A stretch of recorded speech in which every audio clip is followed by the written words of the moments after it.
A question that I hear sometimes is how do you stay like this given the state of affairs, especially online? Well, here's one secret of mine. It's obviously to enjoy what you do. So instead of trying to conform my content to the algorithm, um, to try and get 400 subscribers, which will be appreciated, I instead had tried to find things I enjoy talking about that fit within in that in certain times of the year, functionally working backwards from there. So, with that in mind, here are my belated thoughts on this month's PlayStation State of Play, and it certainly was quite the show. Oh, I not only got what I was hoping to see from it, and more. So to lead off we coming in March 20th, 2026, just in time for the next equinox, is Saros. Housemarque's follow-up to their highly acclaimed aimed roguelike Returnal looks incredible, and definitely it looks like it'll test people's mettle, and even though I may not as actively hey, tell people to get good as other people do, I do understand where that line of thinking comes from, and it is definitely something I understand. Being raised in 8-bit 16 days and all, it's a debate worth having, especially a in light of how Silk Song is really proving to amplify the challenge the first game had, but I'm getting ahead of myself here. Also coming in 2026, Zero Parades for Dead Spies. Nice. You had me at being made by the same people who did Disco Elysium, especially given all the drama surrounding their exit from the company that made it and the subsequent closure. Or, the more I think about it, the more I'm kind of glad in hindsight that I didn't get a job in this industry. Hey, I wanted to do that when I was younger, I mentioned, but I now realize, looking back 15 years, I would not have survived, especially given the circumstances. Alright, so December 8th, Microsoft Flight Simulator 24, which is honestly one of the safer picks for an Xbox Microsoft game going multi-platform. Personally, I'm just dealing with all that as it comes. Sony too, who I've heard it once I've heard it all before. Personally, Battlefield 6, October 10th. Here's hoping it's better than the last couple ones. I didn't hate 5. As much 5, especially the way some people did, but 2042 was a mess. I'm not as sold on story as other people but my understanding is that they're going to be going back to like the class system they had in previous games after like the operators in 2042 to be so contentious. Personally, yeah, but there's other titles in this presentation that I never are interested in. Okay, February 5th next year, with this announcement marking 20th anniversary, Deus Ex Remastered. Heard. Hopefully, it's more Tomb Raider remastered than Warcraft 3 Forged at launch, especially given how it's being handled by the same people working on the former Aspire Media. And we'll get back to Lara later in this presentation. And from Ilphonic, a lot of the same people who worked on other asymmetric horror titles. We have coming September 8th next year, Halloween the game. It's easily one of the best picks from asymmetric multiplayer title. In fact, seeing it definitely reminds me of when people would do Halo or COD, or in my case, Star Wars Battlefront, like this, where I'd have one person and armed with just a blade, as is Michael, and the other four players just armed with a basic weapon to act as the people trying to escape from him. Some people even pipe the music in over the chat main, and now looks like we'll be able to do it for real. I guess it makes sense given how Michael's been in Dead by Daylight, hey, on and off for a while, and the ones they had for Friday 13th, I mean, Evil Dead Texas Chance Massacre were pretty decent too, though I did not care for the one on based on Killer Clowns, I still boggle why that one even happened. Like, even like the Dragon Ball asymmetric multiplayer title had more reason to exist than that, Got a quick header this time. Last Epoch coming to PS5. I am unfamiliar with that one. And Seven Deadly Sins Origin coming in January 28th of next year. I wouldn't say beloved of it personally in my experience. I even more directly say I'm more of a One Piece, Dragon Ball Daima, Bleach, Thousand Year Blood War guy right now. I'm also really getting into Dawn to Dawn. Regarding that last one, I could definitely even tell you any potential game about that would have to be as M-rated as possible. Mega Man and Proto are coming to Sonic Racing Cross Worlds, which just came out. Wow, they're really going out of the gate, aren't they? So, with that, I'm just gonna let people who are looking at the Star Wars collection enjoy that as someone who's not a fan of that era of the franchise.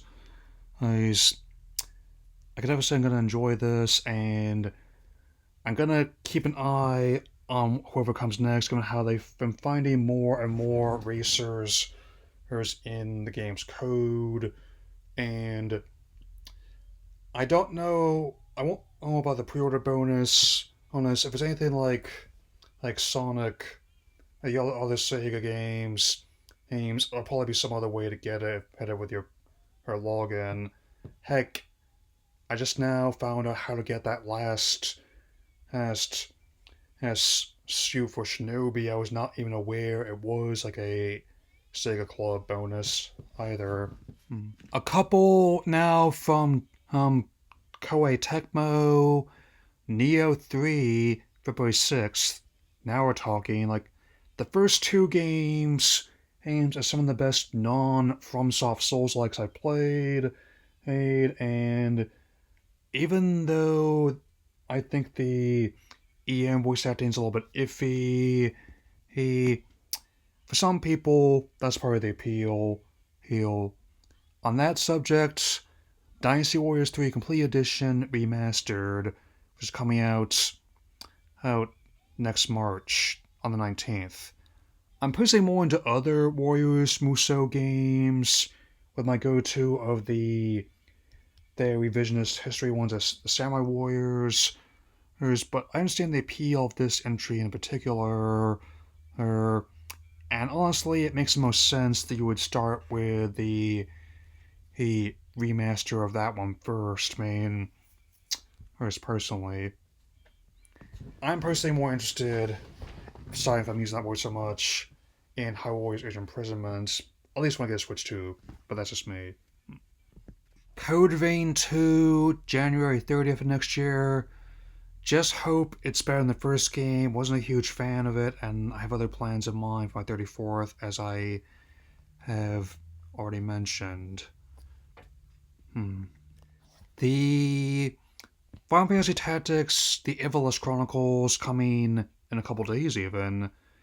I would honestly love if they could do the Game Boy Advance version too, which is a different game than the ones being remade here, but I still maintain it's one that's worth playing. I'll definitely say that much. Right. Quick lightning round. Let It Die Inferno, the sequel to the FTP sensation Let It Die, December 3rd. Chronoscript Endless End, 2026, has potential. Crimson Desert coming to PS5 next March on the 19th. no comment.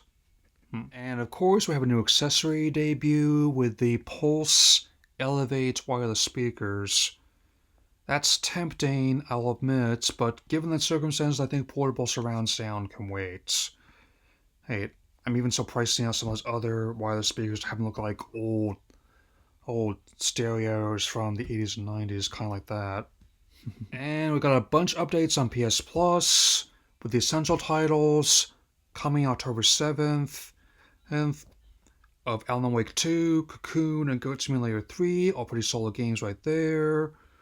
And to celebrate The Last of Us Day, hey, they dropped The Last of Us Part 2 on PS Plus.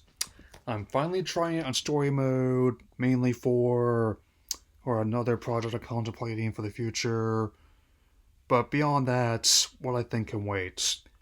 The only spoilers I saw even at the time are the ones that got memed. Let's just say it's a heck of a golf swing.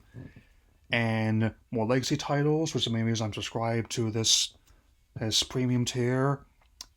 Tekken 3 on PS1, Soul Calibur 3 on PS2.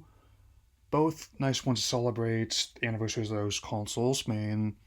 And the worst kept secret of this presentation, Tomb Raider anniversary, so getting a head start of Lara's 30th next year here, and I definitely have much in mind for them as well.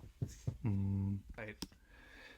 Gran Turismo 7 Spec 3 update coming this December. No date beyond that, but I'm glad that the people in charge, especially Kazunori, have done a great job improving the game, making it so it's a bit less grindy, and also adding more tracks and cars and showing how there's still the debut racing simulation franchise on PlayStation, and and I mean, on the whole, Polyphony has done fantastic work with this title.